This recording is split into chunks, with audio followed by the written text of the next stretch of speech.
Ankole cattle's horns can reach up to 6 feet in length, but they are hollow inside, only weighing about 5 pounds. They have a honeycomb structure that is full of blood vessels, and based on how much blood flows through the vessels, the Ankole cattle will keep cool.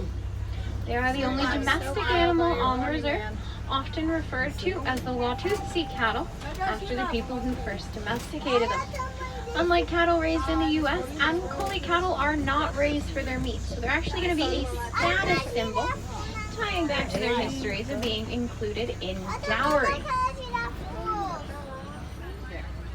Now there are some giraffe kind of dotting the horizon on the right. Don't worry, friends, we're going to try to get a little bit closer in a little bit and get a better glimpse at them. But first, on the left-hand side here is a cave. It's a rare opportunity for shelter on the otherwise desolate savannah, so we'll see what we can find. It does look like the dogs have taken over the cave today. So the hybrid dogs are really unique animals. So they are very social, they're very family oriented. So they're led by an alpha male and female. Those will be the ones who mate, and the whole rest of the pack works together to ensure the survival of the offspring. Now they recognize members of their family group. They make this high-pitched chatter when they recognize other members. It's really cute. They're all excited to see each other. Each dog has its own unique set of markings or paint, and you can actually identify which dog you're looking at based on their markings. Hi friends, make sure we do stay fully seated at all times for me. If you follow the dirt path on the right hand side back into the tree line, you'll spot those chocolatey brown animals. They are the sables. They're the official emblem of the reserve due to their protective nature. On either side, a little bit further down, you'll spot a pretty good view of some giraffes. Now, fully grown giraffes will stand at about 20 feet tall.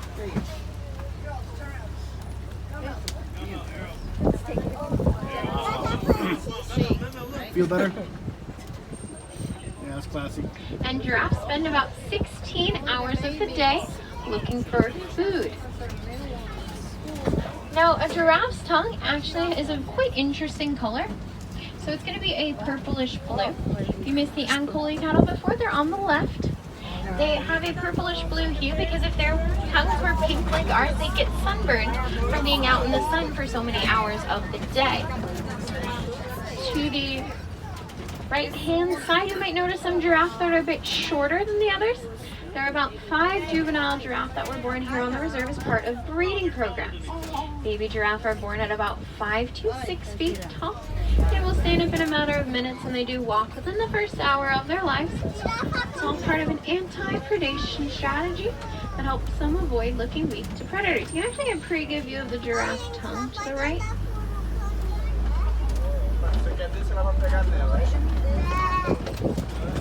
They use their tongues much like we use our hands to explore their environment. Some more of the Ankole cattle back on that right hand side. And then there will be a couple more giraffes hanging out in the tree line to the left up on the ridge. One more toward the left and one more toward the right.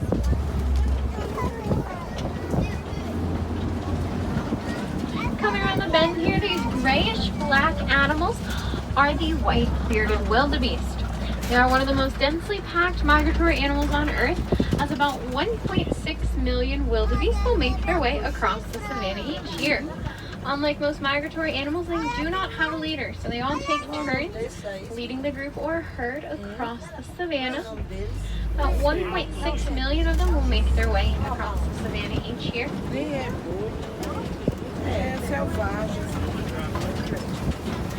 What?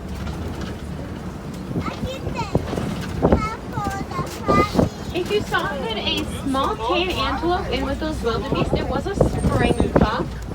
Springbok are named for their ability to spring or leap about 6 feet in the air from a seated position, and given a running start, they can jump about 14 feet forward.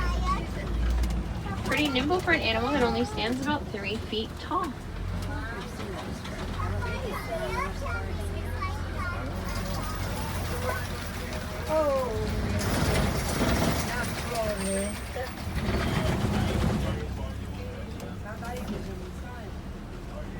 if you look to the right hand side on the kind of platform of the rock face, there is a couple mandrill monkey hanging out.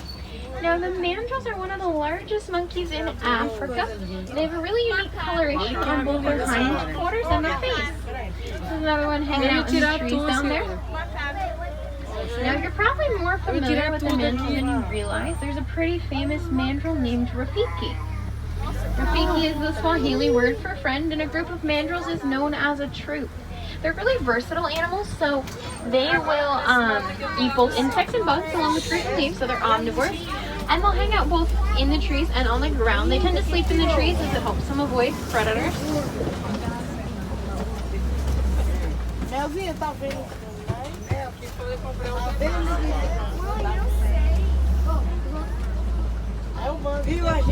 Now in just a second here, we are going to go across a bridge.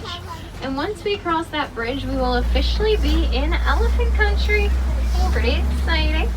Now, it will increase our chances of spotting elephants, but I won't guarantee anything, as unfortunately around the world, elephant populations have declined.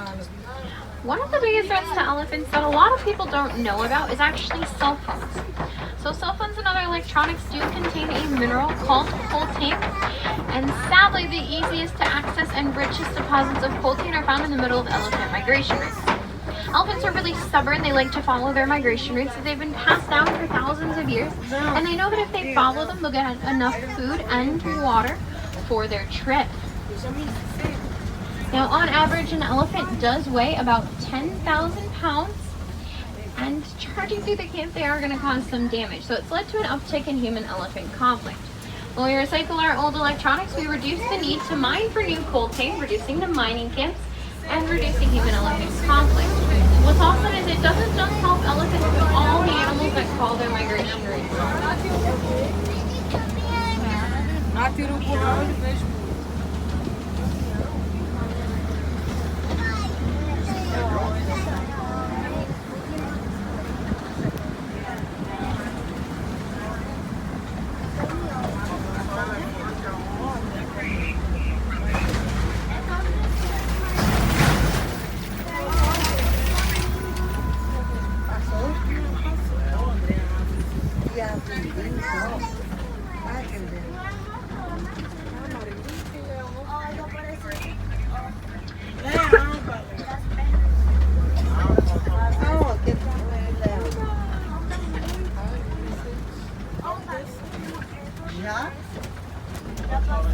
As we make our way through the area, you'll spot some more of those baobab trees. They're a very important resource on the savannah. And in just a second, we will be able to catch a glimpse at some greater flamingo. The greater flamingo are the largest of all flamingo species. They do get their light pink color from the brine shrimp that they eat. Baby greater flamingo are born gray, and they'll turn pink as they eat more and more of that shrimp.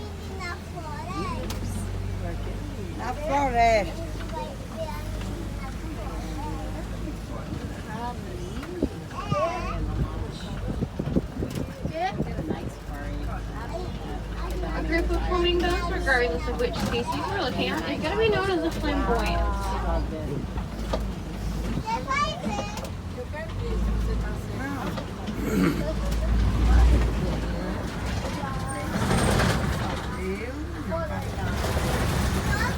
Now, in just a second here, we're going to kind of shift gears. We're going to still be in the savannah, but a little bit different of an area.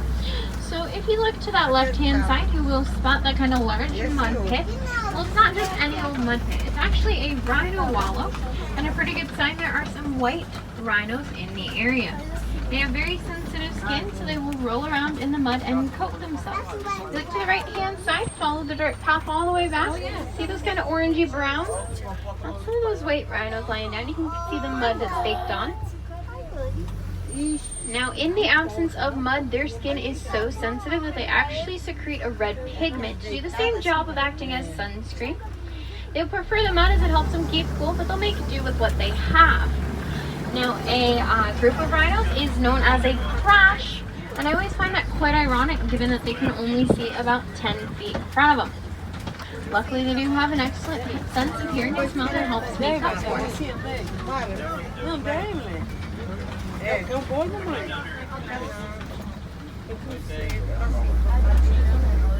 Eu também estou. Ah, já que nós estamos em passeio. Aqui tá beleza. Vamos tomar atenção. If you look into the meadow to the left-hand side, just past the kind of rocks, there's the grove of trees that kind of make a picture frame. In the center of the frame is a cheetah lying down. You can just see their head and their ears moving.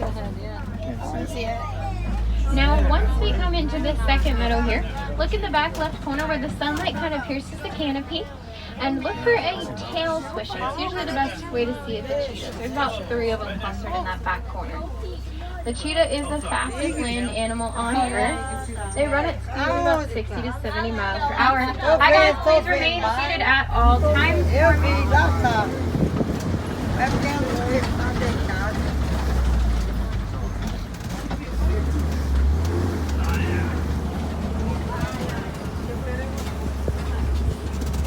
To the left-hand side, this is a copy or a large outcropping of rock.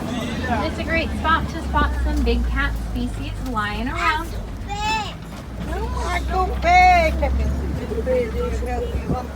Now, unfortunately, lions are nocturnal. They sleep for about 16 to 20 hours a day, so it's still a little on the early side for these guys. Now, this copy or tri-line is matrilinear, passed from mother to daughter. Upon reaching maturity, the males must either challenge and defeat an existing male or find territory with which to set up their own pride. As a result, the males tend to stay behind defending the territory, and the females will do the vast majority of the hunting.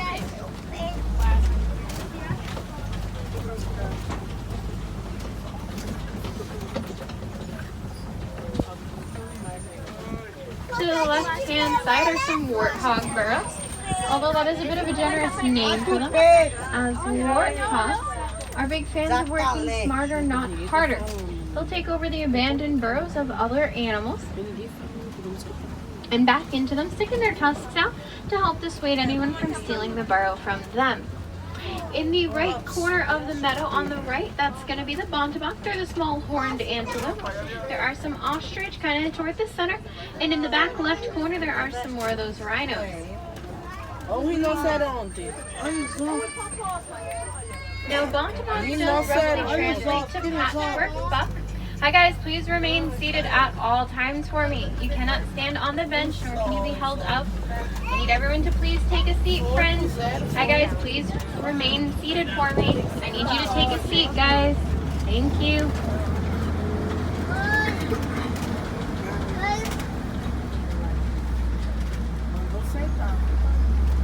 The ostrich is the largest flightless bird. It does run at speeds of about 30 to 40 miles per hour.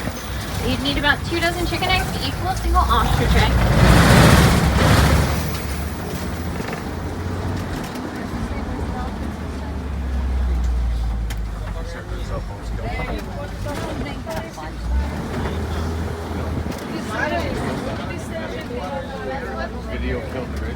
Now those bontebok are pretty unique animals. They have a very interesting conservation story.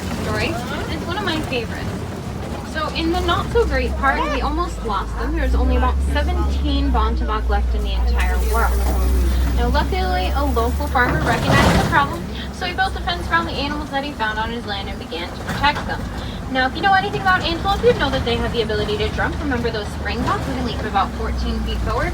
Well, by some flaw in their design, the bontebok can't jump, which worked out in their favor as it kept them in the protected land and the farmer was able to help them recover.